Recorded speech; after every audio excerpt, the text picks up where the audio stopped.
Sean bienvenidos a esta presentación que vamos a realizar, que voy a hacer el día de hoy. Eso es como un pequeño resumen de lo que hemos estado viendo este parcial, segundo, como parte de nuestra evaluación del segundo examen parcial sobre la materia de medicina legal y forense. Su servidor Rolando Almaguer, me presento. Pues vamos a abarcar dividimos la presentación por unidades. Cada unidad tiene un título, un tema, y cada tema lo desglosamos un poquito en varios subtemas que vamos a ir definiendo, vamos a ir platicando, vamos a ir un resumen, es un pequeño resumen de lo que hemos estado trabajando este parcial. Espero sea de su agrado y pues vamos a continuar. Igual voy a desactivar mi cámara para que nos enfoquemos un poquito más en la presentación. Entonces, se quedan todavía con el acompañamiento de mi voz, sin problema. Voy a agrandar la pantalla y voy a quitar está muy bien. Agrandamos la pantalla. Y muy bien. Pues empezamos con la unidad 1, el actuar médico, ¿no? El actuar médico, pues, ¿qué es? Es en base a la norma oficial mexicana, la norma 004, SSA 3/2012 y la Ley General de Salud. Es el conjunto de decisiones y acciones que se realiza el médico en su práctica profesional. Se lleva a cabo frente al paciente con responsabilidad de la sociedad. Esto, pues, en el actuar médico incluye el diagnóstico clínico, el tratamiento médico quirúrgico, el establecimiento de pronósticos y otras intervenciones directamente relacionadas con el cuidado del paciente.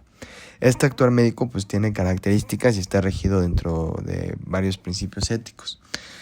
Las características del actuar médico, pues, es dentro de la profesionalidad médica, ¿no? Pues una de ellas es que, pues, el acto médico, pues, solo puede ser ejercida por un médico capacitado, y que mismo se rige por la Lex Artis ad hoc, de la que vamos a hablar más adelante, que son normas científicas, éticas y legales vigentes. Implica también una responsabilidad y un compromiso con la excelencia, ¿no? Este actuar médico, pues, es fundamental dentro de sus características y pues en general, en resumen, diríamos que, pues, que engloba la interacción médico-paciente concebida como, pues, el conjunto de acciones relacionadas, pues, por el profesional de la salud para la recuperación del paciente, ¿no? Y pues bueno, este mismo actuar médico está, pues, regido o influenciado por principios éticos, implicaciones éticas, de las cuales, pues, aquí desglosé las más importantes que yo a mi criterio. Sin embargo, sí vamos a mencionar las otras. Pero, por ejemplo, en primera instancia tenemos a la beneficencia y a la no maleficencia. La beneficencia es el buscar siempre el bienestar del paciente, la obligación de actuar en beneficio del paciente y procurando su bienestar salud. La no maleficencia, el no hacer daño, el primo non nocere, pues es evitar causar daño innecesario y corregir errores y promover lo que beneficie la salud del paciente siempre. Dentro de otros principios éticos también tenemos a la autonomía. El paciente tiene el derecho a decidir sobre su tratamiento y que el médico debe informarse de riesgos y beneficios, respetar siempre la decisión libre del paciente, ¿no? Con el consentimiento informado, del que también vamos a hablar después, y pues la justicia, brindar la atención sin discriminación y distribuir equitativamente los recursos sanitarios. Muy bien, ¿qué entendemos como, pues, también caemos, ¿no? Dentro de las responsabilidades que tiene el médico dentro del actual, es que, pues, podemos caer en una malpraxis médica. Esto ocurre cuando un médico, pues, omite o ejecuta inadecuadamente los servicios que está obligado a brindar, ¿no? O sea, está haciendo mal de su acto médico, ¿no? No está cumpliendo adecuadamente con el servicio que brinda que está obligado a brindar el practicante de la salud. Y pues se da en un marco de la relación profesional médico-paciente, que es un poquito de lo que hablábamos del acto médico, ¿no? Esa interacción médico-paciente. Y pues implica una acción u omisión con culpa que causa un daño injustificado en la salud del paciente. O sea que hay un incumplimiento o una ruptura del principio ético de la no maleficencia. Y pues debe existir una relación causal entre la conducta del médico y el perjuicio. El daño ocasionado, pues, no puede justificarse éticamente ni legalmente. Moviéndonos un poquito adelante, cambiando de diapositiva, pues vamos a tener la responsabilidad médica. ¿Qué quiere decir esto? Pues que está en las manos del actuar médico, ¿no? Vaya, pues tenemos esta parte de lo que podrían ser las acciones, de las cuales el médico puede ser responsable dentro del actuar médico, ¿no? Lo que está, pues está la negligencia médica, que es como un poquito de la mala praxis, pues es la mala práctica derivada del desapego a los protocolos y estándares establecidos, el actuar de manera desinformada o desinteresada en el proceso diagnóstico y terapéutico. En otro punto tenemos pues la diligencia médica, que es el ejercicio correcto de la responsabilidad de la medicina pegado a protocolos y buenas prácticas. Está la imprudencia, el actuar de manera temeraria o sin precaución, sin considerar los riesgos para el paciente. La impericia, la falta de habilidad técnica o conocimiento para llevar a cabo un procedimiento de forma adecuada. Y el dolo, ¿no? Pues el dolo es la voluntad consciente de cometer un acto ilícito sabiendo que está en contra de ética y la ley. Estas son cosas dentro de la responsabilidad médica que engloban un poquito de lo que no debemos hacer, ¿no? Y un poquito de cómo está guiada el actuar médico, ¿no? La parte de cómo nosotros tenemos que actuar a manera de no caer en estas de las 5 áreas de la malpraxis, vaya, médica, ¿no? Pues la impericia, falta de habilidad técnica y conocimientos, pues hay que estar bien estudiados, bien fundamentados a la hora del actuar médico. El ejercicio correcto y responsable de la medicina, apegado a los protocolos. Hay que conocer la normativa y las leyes que se ejercen dentro de la medicina para entender un poquito los protocolos y apegarse a esos mismos. El dolo, pues la voluntad consciente de cometer un acto ilícito, pues primero Dios, pues nadie, ojalá no esté en esa parte de la vida, pero hay que actuar siempre con la ética muy presente y la ley, claro, más que nada, ¿no? Bueno, moviéndonos un poquito adelante, ya un poquito adelantándonos a la segunda unidad, la práctica médica y el marco legal, ¿no? Vamos a abarcar ahora este tema de aquí. Y pues, ¿qué es la práctica médica, no? Pues la práctica médica es el acto médico, la intervención puntual y específica, que ya lo vimos, lo desglosamos un poquito en la unidad pasada del actuar médico. La práctica médica es el ejercicio continuo y global de la profesión. Y tenemos también ahí otros dos términos, ¿no? Vaya, que vale la pena recalcarlos un poco, como la marca temporal, el marco temporal, que es inmediato versus el prolongado, que ahorita vamos a hablar un poquito de eso, y el alcance individual versus el colectivo. Pues en general, ¿qué es la práctica médica, no? Pues engloba todo el ejercicio profesional del médico, la atención clínica, la investigación, la docencia, la gestión sanitaria en concordancia con estándares internacionales, y está muy arraigado con el Código Internacional de la Ética Médica, ¿no? Que es la Asociación Médica Mundial, que establece que el deber primario del médico pues es promover la salud del paciente mediante atención competente y compasiva de acuerdo con la buena práctica médica y el profesionalismo. También la OMS y la OPS resalta que la práctica médica pues forma parte del derecho a la salud, ¿no? Enfocada en la equidad y la calidad basada en evidencia. Entonces, son un poquito de las cosas que definen, ¿no? a la práctica médica. El marco temporal pues es sobre el actuar médico, si es a la inmediatez o si se prolonga, y el alcance pues si es individual a versus cuando es de manera colectiva. Vale la pena hacer la diferencia entre el actuar médico versus la práctica médica, ¿no? Ya vimos el actuar médico, que es la intervención puntual y específica, y también la desglosamos en la unidad pasada, que es como el servicio, ¿no? Pues puntual, prestado en la relación médico-paciente. Jurídicamente pues se considera el objeto de un contrato de prestación de servicios, chalala, ya lo pudimos definir un poquito. No me regreso a eso tanto, pero vale la pena diferenciarlo, ¿no? A la práctica médica, que pues es lo que abarca el conjunto del ejercicio profesionalismo del médico, la clínica, la investigación, la docencia. Incluye la organización del servicio de la salud, protocolos institucionales y actividades auxiliares.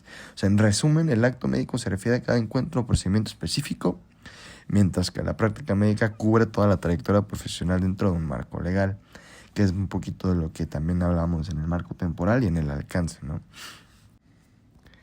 Y pues bueno, también vale la pena recalcar un poquito sobre, dentro ya ahorita hablando de la práctica médica, pues las implicaciones legales que tiene la práctica médica en México, ¿no? Que es un poquito de las bases jurídicas de la medicina en México.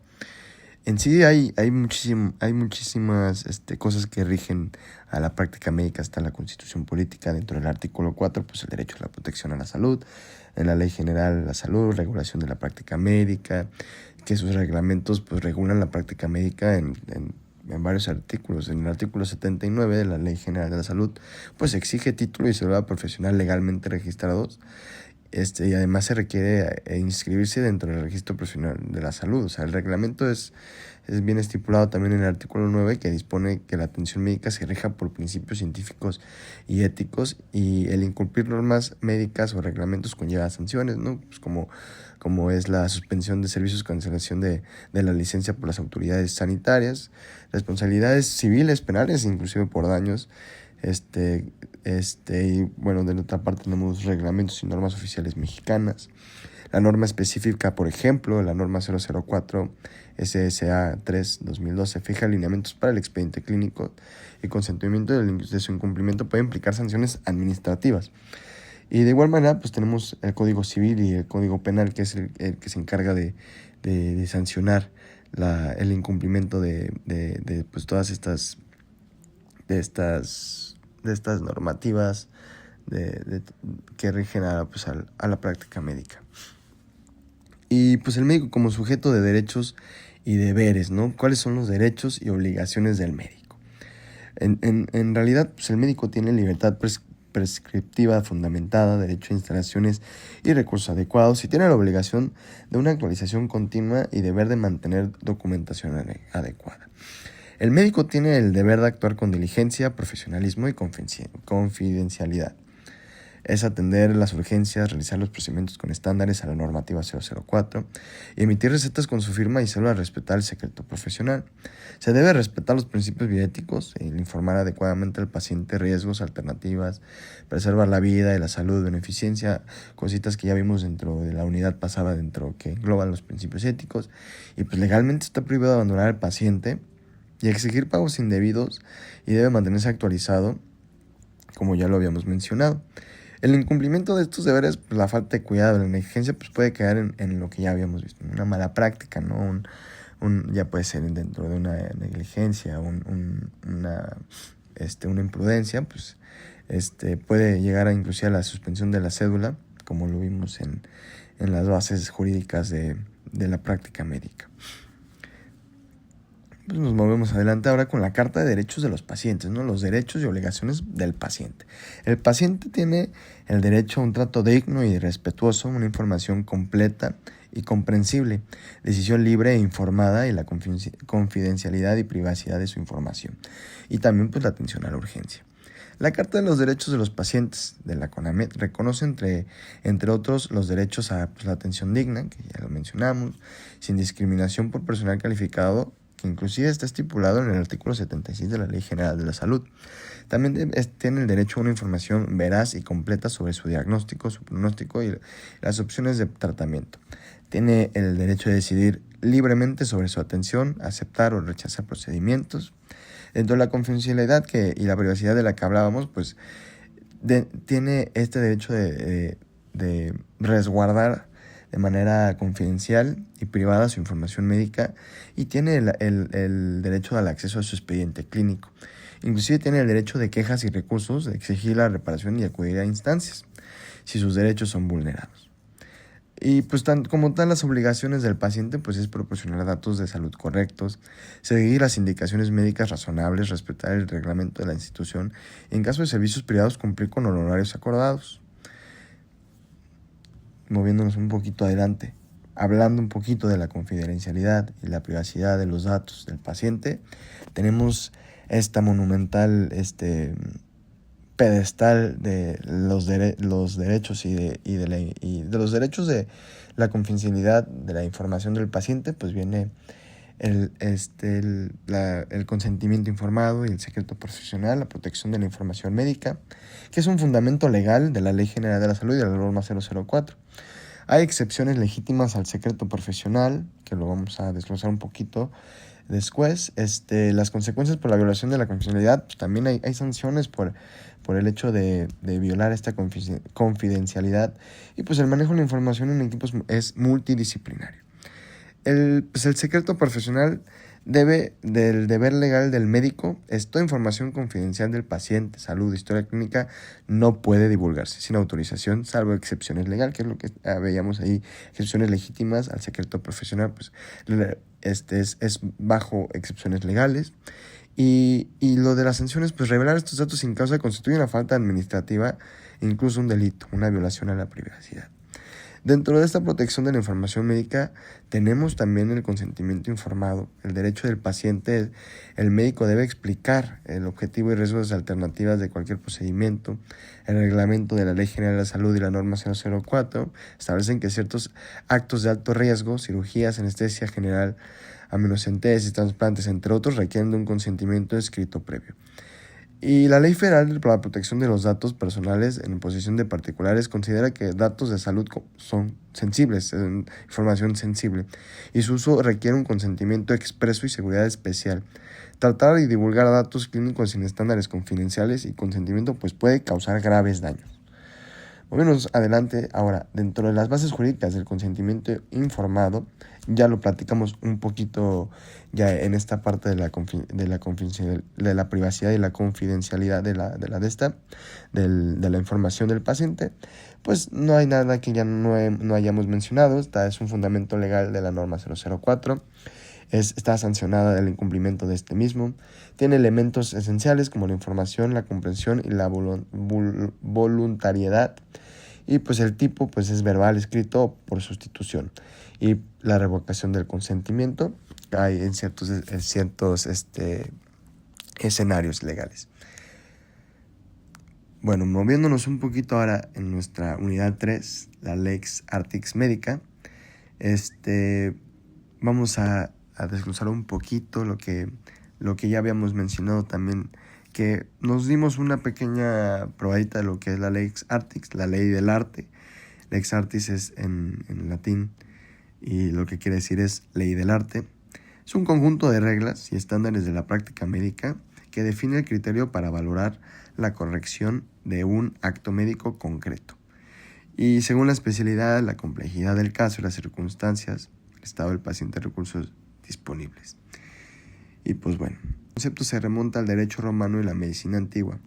Ha sido formalizado por la doctrina del derecho sanitario y otros códigos modernos. En México, el reglamento de la Ley General de la Salud, en el artículo 9, pues establece que la atención médica se guíe por principios científicos y éticos.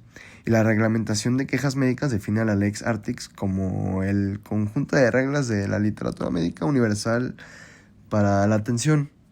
Y pues a lo largo del tiempo la Lex Artis pues ha incorporado varios avances tecnológicos y normas de la Escuela de París a las guías basadas en evidencia. Su evolución histórica refleja el progreso de la medicina y la legislación sanitaria. Y pues la importancia de esta ley, de la ley del arte, en la responsabilidad médica, pues recae en que sirve como parámetro de calidad. Y pues los jueces y peritos la utilizan bastante para determinar si el médico se desvió de la práctica normal, si la atención siguió los estándares aceptados y si no se considera negligencia aun si el resultado fue adverso. Entonces es como una guía, ¿no? Que ayuda a los jueces y a los peritos a determinar si el médico cayó en una mala praxis o no, o si se podría considerar una negligencia, si el resultado fue adverso. Es una parte como de guía, ¿no? Y pues realmente pues son guías, es una guía y un protocolo. O sea, si nos vamos un poquito inclusive aquí en México, la Secretaría de Salud pues codifica la Lex Artis vigente, la primera sala, que han señalado que estas guías son criterios de prudencia, ¿no? Que positivizan la práctica médica adecuada y pues cumplirlas, pues en cierta manera, pues protege al médico de reclamaciones por mala praxis, que es lo que ya habíamos platicado un poquito. Y pues es concreta en el momento de especialidad, y la ausencia pues de un peritaje experto o de protocolos pues dificulta un poquito la defensa médica en esta parte. Y pues bueno, a ver, entonces vamos a ver casos prácticos y ejemplos jurisprudenciales. Dentro de esta lex artis, pues está: todo acto médico implica un riesgo. Toda atención médica conlleva un riesgo médico legal intrínseco. El acto médico debe cumplir con la lex artis. El médico quedará libre de cargo si en el proceso de una demanda por mala práctica se demuestra que actuó con la debida diligencia y cuidado en el caso. La lex artis ad hoc se puede traducir al lenguaje científico académico como lo que decíamos: una guía, un protocolo de la práctica clínica. Inclusive guías clínicas como la lex artis ha sostenido en la corte que las guías pues son oficiales, son la cristalización escrita de la lex artis vigente, y seguirlos ofrece cierto amparo al médico en demandas por daños. Y pues estos criterios refuerzan la idea de que la calidad del acto médico se mide contra estándares reconocidos. Pues los fallos judiciales insisten en aplicar la lex artis apropiado al caso incorrecto. Nos movemos un poquito adelante a la siguiente diapositiva y nos quedamos con la unidad 4, que es el expediente clínico, y la norma 004, la norma en la que siempre vamos a escuchar que hablan en la medicina desde un punto jurídico, legal. La norma 004 toma una relevancia muy grande, y pues el expediente clínico también, o sea, un pilar de la medicina, la medicina legal. Vamos a desglosar, entonces vamos a empezar a desmenuzar cuál es la finalidad y el objetivo del expediente clínico, ¿no? El expediente clínico es el registro completo y oficial de la atención brindada a un paciente. Su finalidad principal es asegurar la continuidad y la calidad asistencial. Los objetivos clave son facilitar la toma de decisiones clínicas posteriores, apoyar a la terapéutica, y servir como medio para la investigación epidemiológica y mejora de la calidad, y constituir un documento legal de prueba ante controversias. El artículo 290 de la Ley General de Salud reconoce su valor probatorio. Un expediente ordenado y veraz garantiza la transparencia en caso de litigio. Es la evidencia más objetiva de la actuación profesional. Y pues bueno, ¿qué es lo que tiene que llevar un expediente clínico? De cierta manera, pues una hoja de ingreso que lleva una identificación del paciente, motivo de consulta y pues sus antecedentes relevantes, ¿no? Notas médicas y de evolución son un registro diario de exploración con diagnósticos diferenciales, planes de tratamiento, y es muy importante que cada entrada debería de llevar fecha y firma y cédula del médico, como la norma 004 lo exige en esta parte. La hoja quirúrgica, si es necesaria, y de parto, si aplica en ciertos casos, son detalles de los procedimientos invasivos, y los registros complementarios son signos vitales, estudios de laboratorio, imagen, notas de enfermería y los consentimientos informados firmados. Y el resumen de egreso, pues son diagnósticos finales y recomendaciones de seguimiento, prognosis, entre otros. Que es muy importante dentro del contenido obligatorio, pues que todo documento debe ser legible, sin tachaduras, y cada registro debe estar firmado, y porque esto es lo que le otorga validez legal al expediente. Perdón, me perdí. Continuamos. Bueno, continuando un poquito con la presentación, pues cuáles son las consecuencias legales, ¿no? Por omisiones o alteraciones de este bello expediente. Pues toda omisión o alteración en el expediente clínico puede tener repercusiones graves. Falsificar o eliminar información se considera una infracción legal. O sea que puede constituir un delito de falsedad documental dentro del Código Penal y viola la normativa sanitaria. En tribunales, un expediente irregular pierde credibilidad. O sea, el médico puede ser acusado de ocultar hechos o desviar la investigación, y el hospital o centro puede recibir sanciones de la COFEPRIS por incumplimiento. Y además eso, sumándole, el médico aumenta su responsabilidad civil. Si la omisión impidió demostrar una correcta actuación, puede ser considerado negligente. Las autoridades sanitarias pueden imponer multas o suspender licencias por mala custodia de expedientes.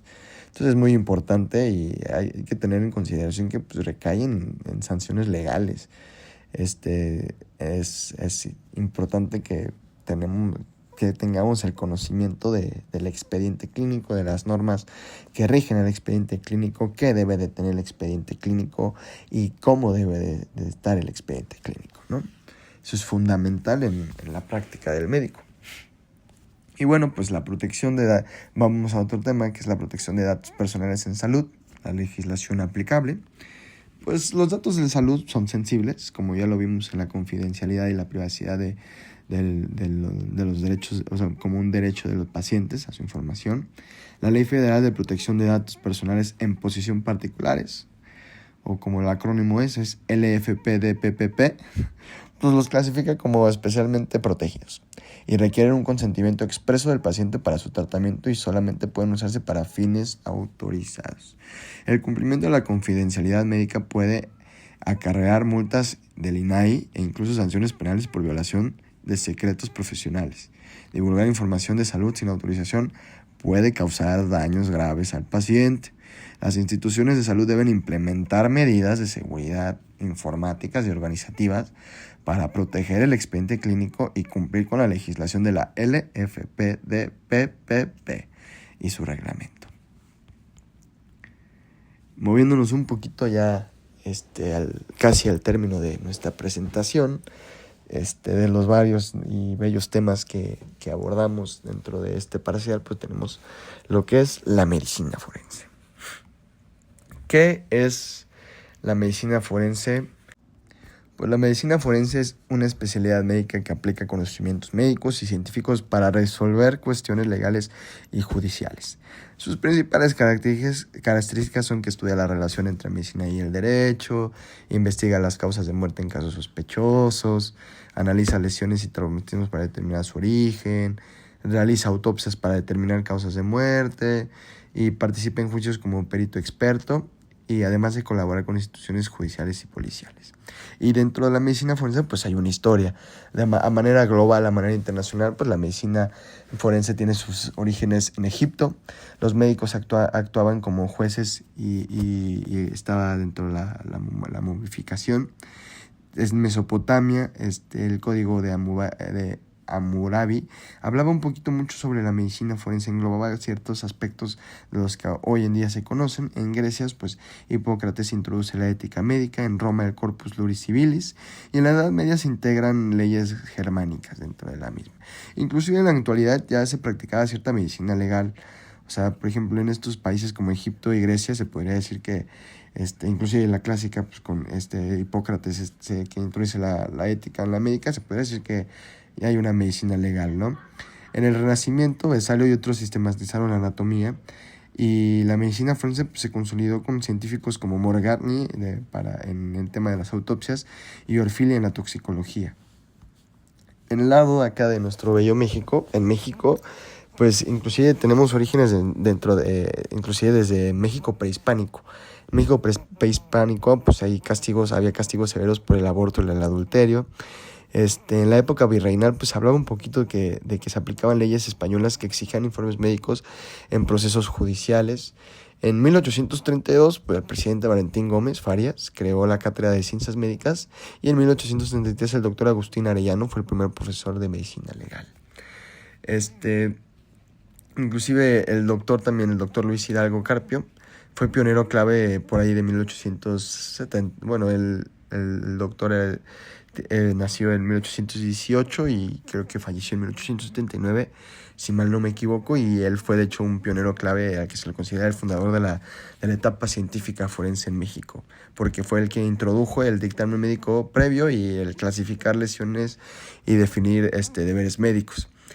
Unos datos que también valen la pena saberlos, inclusive también, si mal no recuerdo, por ahí del siglo XX, surgen los primeros laboratorios forenses de crimen aquí en México y se fundan las escuelas de medicina legal, y además de que se incorporan técnicas modernas como la fotografía judicial, la genética y el análisis balístico. Y bueno, dentro de la evolución, inclusive tanto global como en México, a cómo estamos en la actualidad, pues globalmente a lo largo del siglo XX, pues la medicina forense se ha especializado muchísimo dentro de la antropología, toxicología, la psiquiatría forense, que lo vamos a ver un poquito más adelante, y pues se ha profesionalizado con certificaciones internacionales. Se han fundado organismos globales como la Interpol Forensics, y pues se han estandarizado técnicas periciales sobre este tema. Inclusive en México también en 1940, que es un poquito lo que les decía del doctor Luis Hidalgo Carpio. En 1940 se crean laboratorios por ahí de ciencias forenses de la PGR. En 1950 inclusive ahí estuvieron posgrados en la medicina legal de la UNAM, y pues actualmente el Sistema Nacional de Fiscalías y Cuerpos Forenses Estatales, como hoy en día se le conoce. La Ley General del Sistema Nacional de Seguridad del 2019 también fortalece los servicios periciales. Eso es un poquito de cómo hemos avanzado dentro de la historia de la medicina forense. Y pues bueno, ya mencionamos una de las varias ramas especializadas de la medicina forense. La psiquiatría forense fue una de las que mencionamos, pero vamos a ver todas las ramificaciones que esta misma tiene. La tanatología forense, que estudia la muerte y determina la causa y mecanismo de muerte, tiempo de muerte, lesiones post-mortem, mediante la autopsia y técnicas científicas. La traumatología forense, que analiza lesiones físicas como contusiones, heridas, fracturas, que sirve para clasificar su etiología y gravedad. Se determina tipo de arma e instrumento y reconstruye hechos violentos también. La sexología forense, que aborda delitos sexuales, como su nombre lo dice. Realiza peritajes médicos y psicológicos en agresiones como violación, abuso infantil, etc., identificando signos de violencia y coordinación de pruebas con un perfil de ADN o lesiones genitales. La toxicología forense detecta sustancias toxicológicas, drogas, venenos, estos en tejido, para determinar si está la existencia de alguna intoxicación criminal o accidentales. Y esto lo hace mediante uso de técnicas analíticas como pues, la cromatografía, la espectrometría, que tienen un valor legal. Y la psiquiatría forense, pues, que evalúa la capacidad mental del individuo en el contexto legal. O sea, ¿qué quiere decir? Pues que determina imputabilidad, discernimiento, trastornos mentales relacionados con conductas delictivas, y pues verdaderamente que sus dictámenes influyen mucho en sentencias. Y pues bueno, dentro de las implicaciones legales de la dictaminación forense, pues tenemos que el médico forense actúa como un perito en juicio penal. Mismo pues examina la evidencia, los cuerpos o los lesionados, y rinde un dictamen técnico ante la autoridad.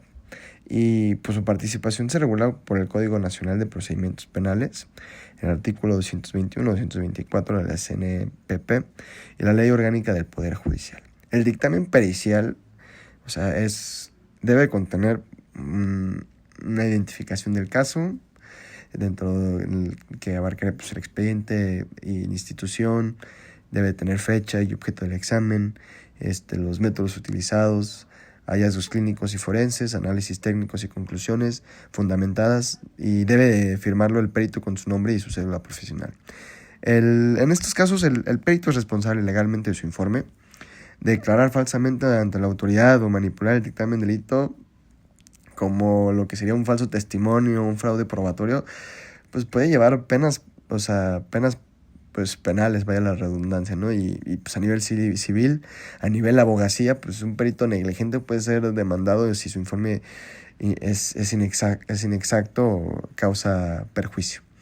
Y pues en el juicio oral, el perito puede ser interrogado y contrainterrogado, ¿eh? El juez es quien valora su imparcialidad y rigor técnico, y pues se espera que actúe con objetividad y exactitud, porque de lo contrario pues se enfrentaría con sanciones legales y éticas, ¿no? Porque el Código de Ética Médica pues exige siempre la veracidad de sus informes.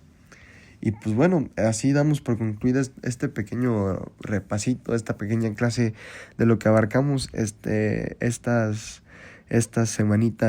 semanas de nuestro segundo parcial. Lo tomamos como parte pues, de lo que será nuestra evaluación de segundo parcial. A continuación pues están todas las referencias que utilicé para realizar mi investigación y mi presentación. Y pues nada, espero les haya gustado este pequeño resumencito, esta pequeña presentación. Y pues nada, muchísimas gracias por su atención.